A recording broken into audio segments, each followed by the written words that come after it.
¿Qué quieren decir con esa defensa? Una cosa es engañar y la otra es estafar. Sí, bueno, primero que nada, buenos días y gracias por la invitación. La verdad que es parte de lo mismo. La verdad que el tipo legal de la estafa habla de un engaño reiterado. Hemos visto también, y relacionando con esto, el tema de Garay. Se fija que el abogado en su defensa decía, aquí no hay una estafa reiterada, sino un delito continuado, ¿verdad? O sea, hay una serie de víctimas que han sido afectadas por la misma situación que, bueno, finalmente es el engaño. Acá también podemos nosotros traspapelar y que estamos estableciendo una simulación, es decir, de que yo le digo a una persona una determinada circunstancia y le pongo un escenario que se llama modus de escena, ¿no? Puesto un escenario para efectos de que esa persona, frente a esa situación, celebre el contrato.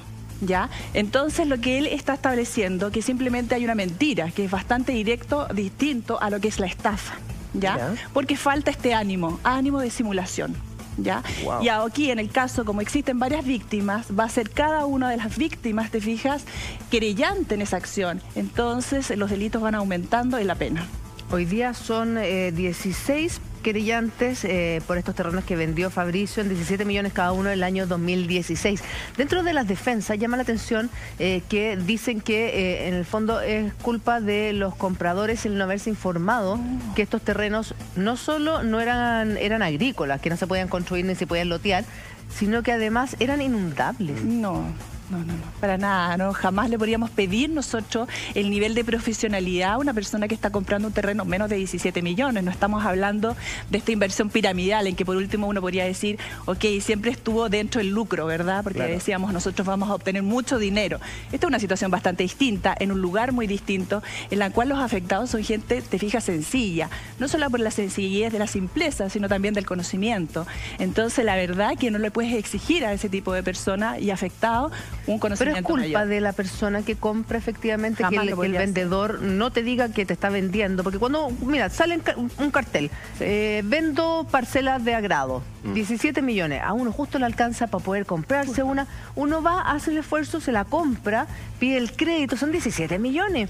Y es gente de mucho trabajo, y aunque no lo fuese, o sea, a nadie le sobran 17 millones. Justamente. Van, compran su terreno para construirse su casita y de repente se empiezan a dar cuenta que que la escritura no es como cualquier escritura, que hay una especie de sucesión, que todo es más enredado. Exacto. Ellos están en su legítimo derecho de decir, ¿saben qué? Aquí me ocultaron una serie de información, como que eran inundables, como que iba a ser una sucesión. ¿Puedo pedir mi plata de vuelta? Pero lógico, además que tú acá estamos viendo la arista penal, ¿verdad? Que es una arista muy importante porque finalmente uno que pretende obtener, te fijas, que vaya a la cárcel. O que se establezcan unos antecedentes, por lo menos para el caso posterior, te fijas, y tenga un agravante. Pero tenemos muy claro el tema del consumidor, que nosotros lo hemos visto. Incluso en este minuto estamos viendo cómo se sustraen dinero desde cuentas corrientes. Estamos en una situación... A Germán le pasó recién. Bueno, yo estoy en este minuto en Facebook, una página que se llama Defensa del Consumidor Digital. A propósito, Defensa del consumidor y muy digital. fuerte con el tema del Banco Itaú, que ya eso ha sido una aberración. Pero volviendo al caso, estamos hablando de la publicidad engañosa que está establecida en la Ley de Protección al Consumidor y que incluso permite que la compra-venta sea, te fijas, vuelta a cero. Es decir, que tú tengas el derecho a pedir la devolución de tus dineros. Porque aquí existe una mala fe, hay una inducción al error. ¿Te fijas? Claro. O sea, no solamente tú pones en escena, lo llevas al terreno, sino también haces toda una maquinación fraudulenta, como podemos decir ya más técnico legal, te fijas, para que la persona realmente contrate. No puede ser que Fabricio no haya sabido que ese terreno que estaba vendiendo... Él es el profesional en este caso. Te fijas, él es el conocedor, él es quien tiene la obligación de dar la información, que nosotros llamamos en temas de consumidores el proveedor. El proveedor tiene un deber de profesionalidad. Él sabe su negocio, lo ha hecho muchas veces y nosotros somos personas que solamente lo hacemos una vez. Claro, es que la excusa suena a como cuando te dicen, no es que te esté mintiendo, es que no te estoy diciendo toda la verdad. Te estoy omitiendo. Te estoy omitiendo, te estoy omitiendo. Pero es más o menos lo mismo, si tú eres transparente 100%. Es lo mismo, porque acuérdate que se habla de acciones y omisiones. Acciones y omisiones. ¿Verdad? Claro, aquí estamos hablando de terrenos que eran agrícolas, que eran inundables, era zona de inundabilidad según la propia municipalidad de Paine, y además de loteos irregulares. Es decir, se ofrecían sitios de en torno a los 1000 metros cuadrados cuando eso no se podía hacer según el plan regulador de la zona. Tú no puedes no en todos lados tú puedes llegar y parcelar. Y parcelar un terreno. Exacto. Aquí esto se ofrecía, la gente compraba estos 1000 metros, cuando en realidad los sitios no podían ser menores a 5000. O sea, el engaño fue bastante amplio, porque no solamente tiene que ver con la constructibilidad del tema, sino que también tiene que ver con la superficie. ¿Te fijas? Entonces lo más probable es que aquí esto se va a establecer de una forma de reiteración y, como te digo, no de delito continuado, como se está tratando de argumentar en muchos casos similares a esta estafa. La pena es distinta, porque la pena, si tú dices, es un delito continuado. Él tenía este terreno y lo vendió a distintas personas, pero en el fondo el mismo delito. El mismo delito que está permaneciendo en el tiempo, justo. Y la otra manera es decir, ya, yo te engaño a ti, te vendo a ti en 17 millones, a ti en 17 millones. O sea, eso es la reiteración. Por eso la reiteración, la pena es mayor, por eso buscan... Porque son varios delitos. ¿Te fijas? Cuando un delito continuado, solo uno. Imagínate, por ejemplo, también se discute mucho, también pensando en otro caso, el tema de la violación, cuando se distingue entre continuación o delito continuado y varias veces. Porque el delito aumenta en pena. Perfecto. Es distinto hacerlo varias veces que hacerlo una sola vez en el tiempo. Claudia, y cuando la defensa de Fabricio, la abogada Paola Cabezas, dice que no hubo engaño porque los papeles que ellos presentaron decía que era un terreno agrícola. Entonces, esa es parte de la defensa. Y la otra defensa, que es la insólita, es que en definitiva le termina echando la culpa a los compradores de no haberse informado o haber retirado un documento que es público, que indica que es una zona inundable y una serie de otras cosas. Pero si es terreno agrícola, no podría haber parcelado 1000 metros cuadrados. Entonces se pisa la cola. Se pisa la cola. Sí, mira, es una defensa, bueno, todo el mundo tiene derecho a defensa finalmente, pero claro, es una defensa débil que, bueno, finalmente yo creo que el fallo va a ser contundente. ¿Y Fabricio tiene que devolver la plata? ¿Tiene que indemnizar también a esos compradores? Lo muy interesante es que las acciones penales no solamente tienen el tema de la faceta penal de decir que esté dentro de la cárcel, sino también tiene la faceta de la indemnización de perjuicios, que hay que hacerla efectiva. Entonces, cuando tú hablas de indemnización de perjuicios, no solamente hablas de la restitución de los dineros, como el caso del banco cuando te roban la plata vía internet, ¿verdad? Claro. Sino que además hay una indemnización por daño material y daño moral, ¿verdad? Que el daño moral a mí me parece muy interesante y que en Chile cada día ha tenido mayor arraigo en nuestros jueces. Y en este caso, según tu experiencia, Claudia, a ver, una cosa es que te devuelvan los 17 millones que costó el terreno. Exacto. Y por indemnización, ¿cuánto crees tú que podría recibir o cuánto un abogado estaría dispuesto a pedir? Exacto, el daño material directo obviamente son los 17 millones, ¿verdad? Pues si es que nosotros hablamos del daño emergente, obviamente habría un lucro cesante, es decir, si ese dinero lo tenías que ocupar en otra cosa. Pero el daño moral realmente ha ido aumentando día a día. Nosotros hemos logrado en temas de consumidores y en que efectivamente esté aumentando de 10 a 15, 20 millones, pero estamos hablando acá que hay unas situaciones personales que pueden ser aún más graves.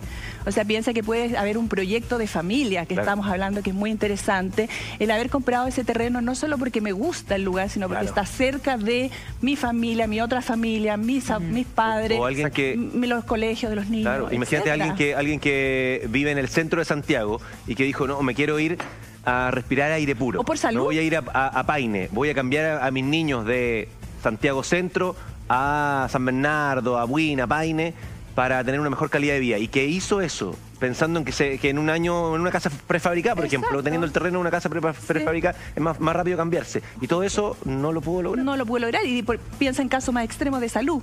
Claro. O sea, que tengas un hijo enfermo que necesita, te fijas, salir. Claro. Entonces, cada caso va a ser particular, pero se puede ir probando, te fijas. Y lo bueno es que nuestros jueces y nuestros ministros de la Corte de Apelación y de la Suprema, que ahora están tan en un escenario, han ido, te fijas, tomando esto en la experiencia internacional. Ahora, por la cara que uno le ve a Fabricio ahí en el tribunal... Se ve preocupado. ¿Cierto? A lo menos preocupado. Yo creo que la agresividad tiene que ver un poco con la... Sí, sabe que la cosa no viene bien. Pero mira la cara, está como exorbitado, está como hinchado. Está como con la cara así de... Los ojos como si hubiese llorado, incluso. Sí. No sé si está llorando, pero los ojos hinchados, los párpados hinchados. No tiene para nada buena cara. No. O sea, si bien en Chile no tenemos las penas como tienen en Estados Unidos, que los cuellos y corbata, porque esto podría ser más o menos considerado así, porque no es un hurto, no es un robo, ¿verdad? En la calle, ni nada. No van a la cárcel durante muchos años, como pasa, por ejemplo, en las estafas piramidales de Estados Unidos, pero sí son antecedentes. Y ya los próximos negocios, obviamente, se va a tener que cuidar. Ahora, Y en el caso de él que es famoso, ¿eso le juega en contra? Como que él hubiese utilizado su credibilidad, su fama para captar más clientes. Yo creo que sí, porque para efectos de la credibilidad es distinto. Claro. Es muy distinto, porque finalmente las personas también pueden contratar con ese elemento de convicción. O sea, si me lo vende Fabricio es distinto si me lo vende Juanito Pérez. Así es. Sí, pues. Así es. Entonces uno tiende a creerle más, además que Fabricio en el último tiempo está papá, empresario, Claro, tiene una casa maravillosa que le ha mostrado una casa fastuosa, entonces uno como que tiende a creer que el tipo es exitoso y que no te va a fregar. Po. Exactamente, que hay mayor credibilidad. Y que va a utilizar su figura pública justamente para evitar este bochorno. Así Claro. es. Uno dice, chuta, él es famoso, él no se puede exponer a hacer algo mal porque todo el mundo lo va a saber. Justamente. Chuta, resulta que en este caso las cosas no se hicieron bien, están en tribunales y su defensa argumenta cosas que para mi gusto, sin ser experto, No, pero okay. son bien insólitas. Por ejemplo, dice respecto del tema de la inundabilidad, tenemos documentos emanados del municipio, que es el denominado certificado de informes previos, que establece que el terreno tiene riesgo de inundabilidad. Esos certificados son públicos, dice la defensa, tienen valores mínimos y ninguna de las supuestas víctimas lo adquirió. O sea, le da la responsabilidad nuevamente a quienes compraron. Lo que se llama el traslado de la responsabilidad. Es decir, mi responsabilidad se la traslado al otro. Es culpa de los que compraron que no sería culpa de los que investigaron. compraron. Pero es insólito pensar que estas 16 personas que se querellaron contra Fabricio van a querer construirse una casa en una zona que es inundable. Claro. Absolutamente. O sea, dos dedos de frente. Sí, voy a comprarme la casa acá para la primera lluvia. Cuando llueva, se me inunde la casa y me quede sin casa. No, o sea, además no tiene pierde. ningún sentido. Y además Exacto. que yo creo que Fabricio la embarra aún más con esta actitud agresiva ¿Verdad? con la que Sí. llega a tribunales. Si el tipo hubiera llegado tranquilo, hubiera dicho, ¿sabéis qué? Fue un mal negocio, porque eso es lo que intentan hacer ver la defensa. Fue un pésimo negocio, me metí, yo también estoy encalillado hasta el cuello, vamos a ver cómo lo podemos arreglar. Es súper distinto a llegar pegando codazos, esas cuestiones de matón, Sí. pobre, ¿no? Te pasaste así Toda la como razón. pegando codazos, así empujando los micrófonos, agresivo, así como, oye, si igual te van a tomar, igual todo el mundo sabía, estaban todos los noticieros ahí. Sí. Entonces, ¿para qué hacer un mega show? ¿Para qué demostrar una actitud de mecha corta, agresiva, cuando finalmente el que se está sentando en el banquillo de los acusados es él? Esto es. no es farándula.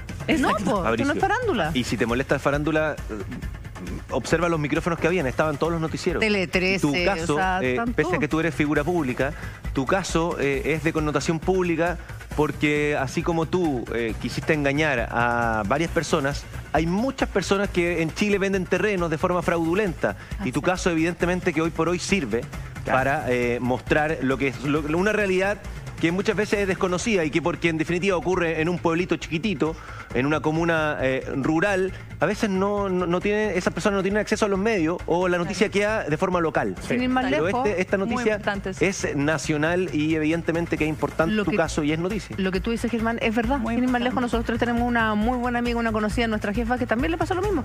Exactamente lo mismo con un terreno. Entonces hay personas que se están dedicando a vender terrenos agrícolas, como hacer esta especie de sucesiones que te dicen, no, si se va a arreglar, y la gente confía, y uno dice, bueno, 17 millones, me pido un crédito, lo pago, y después me compro la casita, y uno sueña con tener su casita, Claro. y lo que te están haciendo es fregarte, literalmente. Entonces, claro, no es el único caso.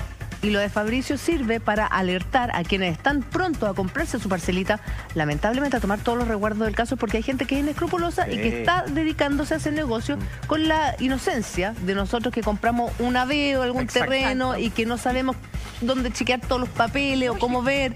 Y es cierto. Fíjate que hay otros casos que son similares, que también tienen que ver con terreno, de gente que compra un terreno en la playa, en también. algún lugar cerquita del mar, Sí. y que pretende hacerse una casa, pero como queda lejos va una vez, 2 veces al año, 3 Claro. veces al año. Y cuando vuelve a ir, se encuentra con que la casa está habitada por otras personas. Oh. Y ellos se hacen pasar como los dueños del terreno.